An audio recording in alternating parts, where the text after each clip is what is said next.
Assalamualaikum warahmatullahi wabarakatuh. Halo teman-teman, perkenalkan nama saya Livia. Di sini saya akan menjelaskan tentang proses pembuatan teh pace, yaitu minuman hasil fermentasi dari kulit dan daging buah nanas yang dicampur dengan gula dan air. Selain itu, saya juga akan membahas tentang konsep respirasi aerob dan anaerob yang terjadi selama proses pembuatannya. Sebelum kita masuk ke proses pembuatan, sebelumnya apa sih teh pace itu? Teh pace adalah minuman hasil fermentasi dari Meksiko. Biasanya bahan-bahannya dari sisa kulit dan daging buah nanas, kemudian difermentasikan dan dicampur dengan gula dan air. Biasanya gula yang digunakan yaitu gula merah atau gula aren. Nah, kalian pernah kepikiran gak sih kenapa kulit nanasnya aja yang dipakai fermentasi? Kenapa enggak satu buah nanas utuh juga ikut difermentasi? Kira-kira alasannya apa ya? Singkat saja teman-teman, ternyata ada beberapa faktor mengapa daging nanas tidak diikutsertakan dalam fermentasi ini. Alasan yang pertama adalah kulit nanas mengandung ragi alami. Di permukaan kulit nanas ada mikroorganisme alami, terutama ragi dan bakteri asam laktat yang bisa memulai proses fermentasi tanpa perlu ditambah ragi buatan. Jadi kulitnya itu sumber alami mikroba fermentasi. Alasan yang kedua yaitu daging nanas mengandung banyak asam dan enzim. Asam dan enzim ini kalau kebanyakan bisa menghambat pertumbuhan ragi, jadi fermentasinya malah kurang bagus atau jadi terlalu asam. Alasan yang ketiga yaitu rasa dan aroma pas. Fermentasi kulit nanas aja udah cukup buat ngasih aroma khas nanas, rasa manis, asam yang ringan, dan sedikit soda alami tanpa jadi terlalu manis atau pekat. Oke, kemudian kita akan menyiapkan alat dan bahan. Di sini ada gula merah, saya memakainya sekitar 6 sendok makan. Kemudian ada 1 liter air mineral. Kemudian ada 1 botol kaca bekas, ini ukurannya lumayan besar untuk menampung 1 buah nanas. Kemudian ada kain bersih dan juga karet, ini fungsinya untuk menutup si toples kaca. Kemudian ada pisau, ada buah nanas, dan juga yang terakhir ada talenan untuk memotong si buah nanas nantinya. Oke, pertama-tama kita akan memotong buah nanas. Pastikan buah nanas tersebut sudah dicuci dengan bersih.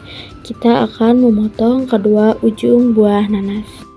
Kemudian di sini kita potong kulit nanasnya. Ingat ya teman-teman, memotong kulit nanasnya jangan terlalu tebal karena yang kita butuhkan adalah kulit nanasnya saja. Pastikan kalian memilih kulit nanasnya yang baik. Jika ada kulit nanas yang menurut kalian tidak baik, kalian boleh memotongnya seperti yang saya lakukan pada video tersebut. Di sini saya mulai memotong kulit nanas kecil-kecil untuk dimasukkan ke dalam toples. Jika kalian ingin langsung memasukkan kulit nanas ke dalam toples, itu pun tidak jadi masalah. Itu tergantung selera kalian masing-masing. Pastikan tidak ada kulit nanas yang tersisa. Jika sudah dipotong, maka masukkan kulit nanas tersebut ke dalam toples. Siapkan panci, kemudian tambahkan air sedikit sekitar 300 ml. Jangan lupa nyalakan kompor dan masukkan gula merah ke dalam panci. Jika sudah, kemudian aduk gula sampai larut. Jika sudah, kemudian tambahkan air hingga mencapai 1 liter. Biarkan larutan air gula sampai dingin sebelum dimasukkan ke dalam toples. Alasannya karena jika air gula masih panas kemudian ditambahkan ke dalam toples fermentasi, maka bisa membunuh mikroorganisme atau ragi alami yang berperan dalam fermentasi, maka prosesnya tidak akan berhasil. Jika sudah dingin, tambahkan air gula ke dalam toples fermentasi. Nah, pada proses inilah terjadi respirasi aerob. Respirasi aerob adalah proses penguraian glukosa dengan bantuan oksigen untuk menghasilkan energi karbon dioksida dan air. Pada tahap awal pembuatan teh pace, ketika campuran masih terbuka dan oksigen masih banyak, ragi dan bakteri menggunakan respirasi aerob untuk berkembang biak dan menghasilkan energi. Tahap ini membantu memperbanyak populasi mikroorganisme sehingga nantinya proses fermentasi bisa berjalan lebih cepat. Setelah beberapa waktu, oksigen di dalam larutan teh pace mulai habis karena tertutup rapat atau karena digunakan oleh mikroba. Nah, disinilah terjadi respirasi anaerob, yaitu penguraian glukosa tanpa oksigen. Gas CO2 membuat TPC terasa sedikit bersoda. Etanol yang dihasilkan sangat sedikit, hanya menimbulkan rasa khas fermentasi, bukan membuat mabuk. Energi dari reaksi ini digunakan oleh mikroorganisme untuk tetap hidup meskipun tanpa oksigen. Kenapa bisa terjadi fermentasi walau nggak pakai ragi tambahan atau permifan? Walaupun saya tidak menambahkan ragi secara langsung, fermentasi TPC tetap bisa terjadi secara alami. Itu karena di kulit buah nanas dan di lingkungan sekitar seperti udara, alat, wadah sudah terdapat mikroorganisme alami yang bisa melakukan fermentasi. Pelaku fermentasi alami di TPC yang pertama ragi liar seperti Saccharomyces cerevisiae, Candida sp, dan Pichia sp. Mereka hidup alami di permukaan buah, terutama kulitnya. Yang kedua, bakteri asam laktat seperti Lactobacillus sp.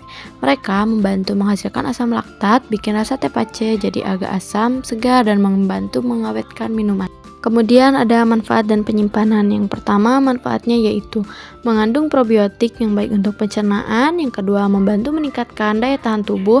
Dan yang ketiga, kaya vitamin C dan enzim alami dari nanas. Kemudian ada cara penyimpanan. Simpan di kulkas supaya proses fermentasi berhenti. Jika disimpan di suhu ruang terlalu lama, TPC bisa berubah menjadi cuka nanas karena fermentasi lanjutan oleh bakteri asam asetat. Kemudian ada tanda-tanda TPC berhasil. Yang pertama ada gelembung halus. Munculnya gelembung halus itu menandakan bahwa fermentasi aktif. Dan yang kedua, aromanya asam manis, segar seperti soda buah, bukan bau busuk. Yang ketiga, rasanya sedikit asam, manis ringan, dan menyegarkan. Dan yang terakhir, warna cairan agak keruh, kekuningan, atau keemasan. Lalu, mengapa TPC menghasilkan gelembung? Gelembung apa itu? Jawabannya, karena terjadi fermentasi di mana mikroorganisme seperti ragi alami dari kulit nanas mengubah gula menjadi alkohol dan gas CO2 yaitu karbon dioksida. Gelembung itu adalah CO2 hasil fermentasi. Bagaimana rasa TPC jika berhasil? Rasanya segar, sedikit asam, dan ada sedikit rasa soda alami karena gelembung gas hasil fermentasi.